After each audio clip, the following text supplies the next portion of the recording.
SARS-CoV-2 is the virus that causes COVID-19, the respiratory disease that's been ravaging the world. The virus is so tiny it can only be viewed through an electronic microscope. It's about 80 to 120 nanometers in diameter, about 1,000th the width of an eyelash. Scientists around the world have been studying what the virus does to our cells, hoping to better understand it and eventually defeat it. Here's what we know so far. By sequencing, people have actually discovered literally hundreds of coronaviruses, but the main ones which affect humans are the seasonal ones, the NL63, the Hong Kong U1, the 229E, and then we have these three moderately severe ones, the SARS, the MERS, and now this new one. They're called corona because the Latin word means crown, because when people looked at them using electron microscopy, they found these little spikes or crowns which surrounded the virus. Now these spikes are what the virus uses to attach to cells. So all the coronaviruses structurally look very much similar. All they differ in is their makeup or their genetic material. A virus, by and large, can't replicate itself. It needs a cell to do it. For most viruses to get into the human body, they need something called receptors. The new coronavirus works the same way. This virus uses a receptor which is called ACE2, which stands for angiotensin converting enzyme 2. This is a receptor which is present mainly in the respiratory tract, but also in the gastrointestinal tract. And so what happens is that this spike protein, remember that's what gives the virus its structure, the spike protein is what binds to this ACE2 receptor. The new coronavirus targets specific cells in our nose, mouth, eyes, gut and intestine where it can find ACE2 receptors to unlock the cell. Once the virus enters, it hijacks the cell and turns it into a virus-producing factory. It fuses its lipid membrane with the membrane of the cells and releases its genetic material called RNA. The infected cell reads the RNA and begins making proteins that keep the immune system at bay and proteins that allow the assembly of copies of the virus. Then the newly assembled copies are carried to the outer edge of the cell and can go on to infect other cells. Within 1 square micrometer, you can get 1,600 viral particles. So each cell can produce up to about 600,000 viral particles. Some viruses, when they actually replicate in a cell, they'll kill the cell, and that's what's called a cytopathic effect. And that can actually then lead to some of the symptoms.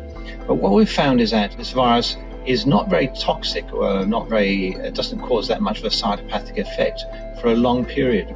In influenza, it can start killing the cell within a couple of days. But this virus seems to not kill the cell for about 5 to 6 days.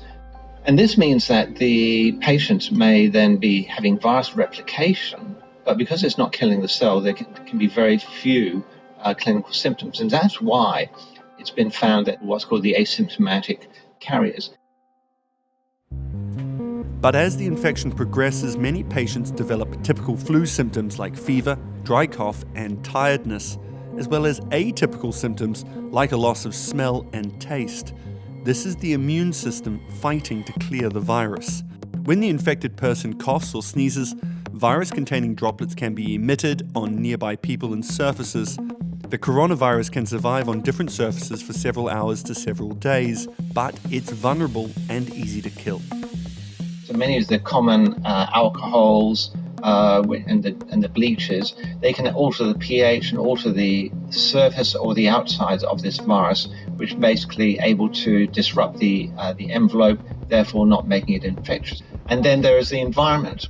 So studies which have been done by colleagues in our institution show that this virus is actually temperature sensitive. So at 4 degrees Celsius, the virus can remain very stable for a very long period of time. At 25 degrees Celsius, it remains stable for about 5 days. At 35 degrees, stable for 1 to 2 days. And at 56 degrees, for about maybe 30 minutes. So the warmer the environment, the less stable it is. Currently, there is no effective treatment for the virus. Recovery depends on if the immune system can develop antibodies to recognize the virus's structure and then destroy the virus, helping fight off the disease. And that's why people talk about the herd immunity. It's that once you get enough of the population which has been exposed to the virus and which has the antibodies, then that will then decrease the spread of the virus from person to person. So that's why some people think that we'll have to wait until we get enough people becoming infected that we get the herd immunity. But that's going to take a long, long period of time. So the alternative is to then bring in these vaccinations so that if you can vaccinate people, then you can basically build up, hopefully, enough immunity to stop the transmission from person to person. Developing a vaccine that proves safe and effective may take a year or more. Medications to fight the disease may be available sooner, but there's no quick fix to arrest the pandemic. So the only way for potentially getting this virus under control is going to be the social ways, social mechanism, which is social distancing, quarantining, and basically a rigid attention to personal hygiene and to the environmental hygiene. Many people who have been infected with COVID-19 have recovered. Some governments suggested that people who have antibodies to the coronavirus could be issued an immunity passport that would allow them to travel or return to work. But the World Health Organization said catching COVID-19 once may not protect you from getting it again. The use of such immunity passports may increase the risk of continued transmission.